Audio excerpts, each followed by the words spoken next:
Hey guys, Duncan here. Once again, please subscribe to my channel, like my videos, comment down below, and share. Let everybody know I'm here. So let's talk about subversion in America. Okay, if you've seen me on Facebook, great, then you've heard this message before. But I want to talk about how America has literally been subverted every step of the way. Let me explain. So first, you have the church. You have the Knights Templar who were excommunicated by the church, by the Pope. They were hunted down, and the majority of them were assassinated. Now keep in mind that not all of them were killed. Some of them fled off. Some of them even were rumored to become the Freemasons in America. So now you have the Knights Templar and the Freemasons. Now keep in mind that the Freemasons knew America could not stand on just the church.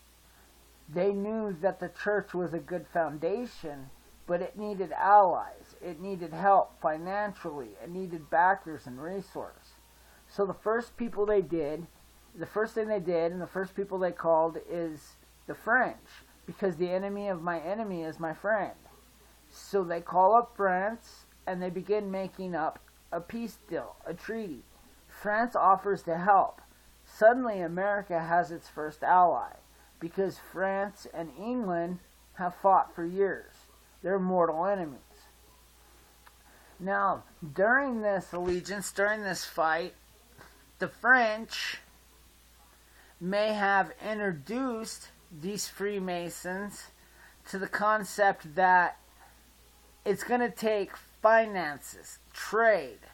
It's going to take some kind of resource in order to keep America around. It's going to take more than church and a few allies. It's going to take a financial institution.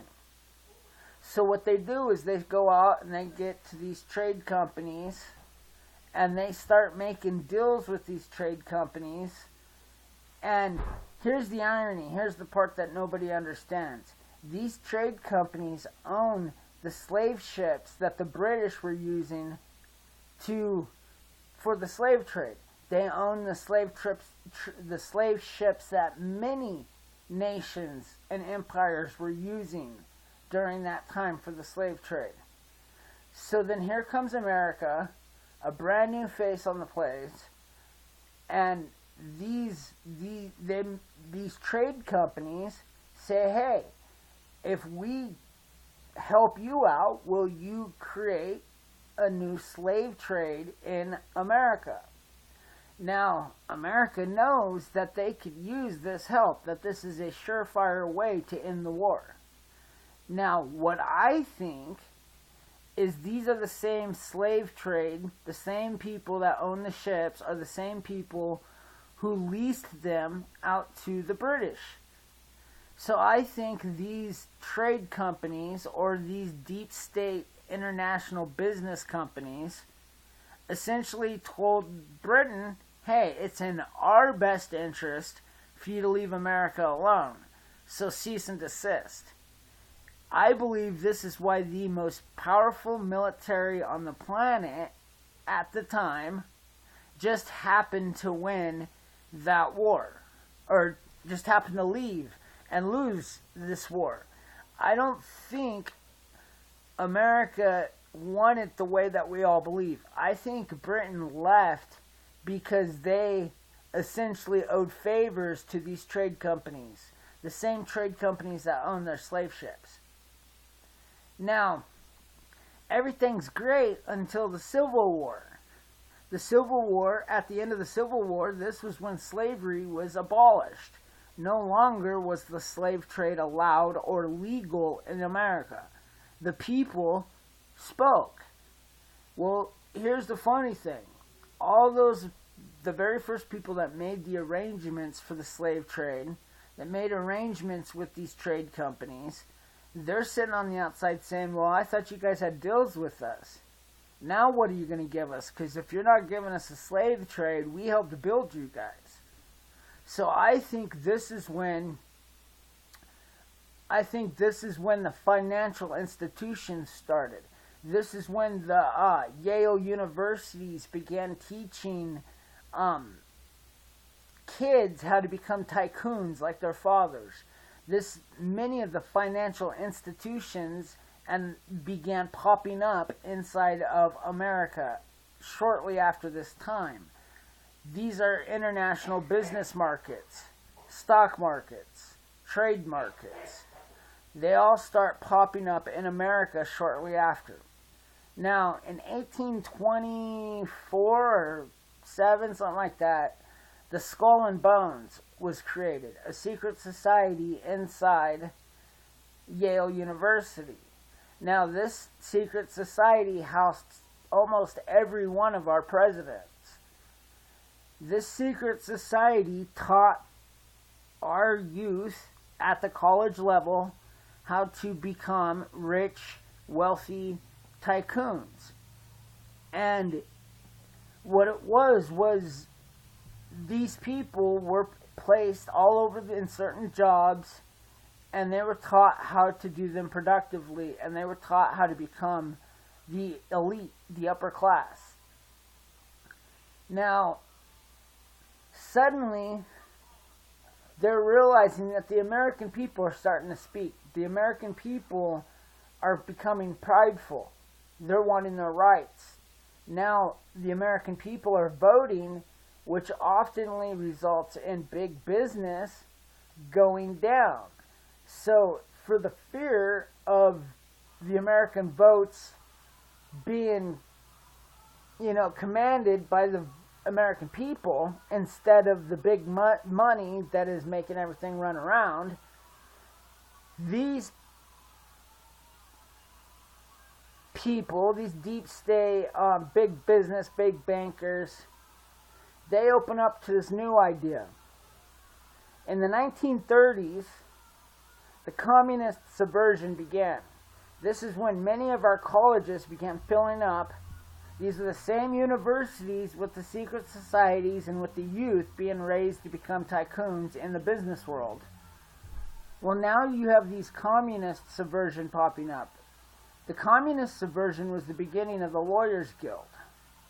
Now, inside these same colleges, you have now the Lawyers Guild, who were the next generation of the big business, who were in bed with the trade companies, who made deals with the church. So now you got, before McCarthyism, you got all of this subversion happening until they passed the laws and made McCarthyism out to be almost racist. Now you go out and you're talking about 1955, the beginning of Vietnam. Vietnam was when very first time they shoved cameras on the front lines. Every home in America, the deep state had put a television in, and they had put war on the front lines, devastation, murder, death, as the liberals here at home put it, in every living room. Our GIs were hated. They were spit on. They were called baby murderers. This media subversion was used to dictate politics in this country. Women's rights, equal rights, civil rights movement. These were all dictated by the media subversion. Then when you talk about the 70s, the good times, the music industries, the movie industries, the television industries, now you're talking about Hollywood, you're talking about the news media that's joining in with the big business, the Lawyers Guild, who's pumping out not only lawyers, but politicians, all of which time, this is setting up for the 60s, in which JFK, a known member of the Skull and Bones, warned us of these societies, warned us of these military compounds, warned us of all of this stuff. And then he was assassinated. The 70s came, Jimmy Carter administration. We had more cocaine pumping here over our open borders. Illegals began trickling in here. And when they came here, they began bringing a gang and a drug culture with them. This led into the 80s with the Reagan administration, the Just Say No, the war on drugs. What this led into was it created inside our inner cities, it created poverty, it created a rap race culture where our youth was subverted into believing it's okay to kill each other over the color of a rag because rap music told them to. Because that's what was cool. This lasted through the 90s when Bill opened up our borders even more. And Senior told us no new taxes, yet he gave us the highest tax increase of all time before Obama. Bill opened up our borders, created NAFTA, sent jobs overseas, taxed the American people twice as much for our own products that we no longer made here. All of which time our open borders created more drugs, gangs, and violence inside our cities. This led to Junior. Junior, another deep state puppet with a big fancy last name. Junior was the key to the Islamic subversion.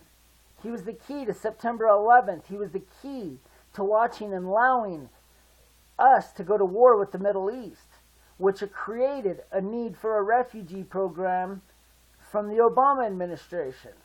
You see, we as American people have been subverted all the way down the line. We have been held back, silenced, taught to believe in things that are not American.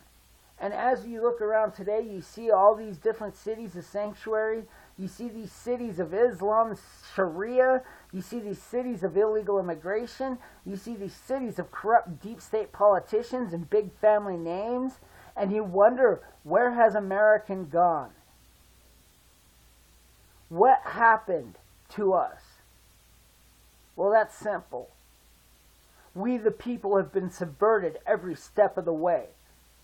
We've been subverted into submission every step of the way. And now it's time to stand up. It's time to get off your knees. It's time to quit turning your back on your country. It's time to fight for your rights as American citizens. Stand against the corruption. Stand against the deep state. Take your country back. Thank you. Share this video, subscribe to my channel, let everybody know that this is America and we will fight for it. And if you live in Oregon, another liberal state, vote Kate Brown out. Get Duncan in. Vote Duncan. Redeem Oregon. Vote Duncan 2018 as Oregon's next governor. Together, we can fix this problem. But it's going to take every one of us, America. Thank you for your time. Please subscribe, like, and share. Duncan out.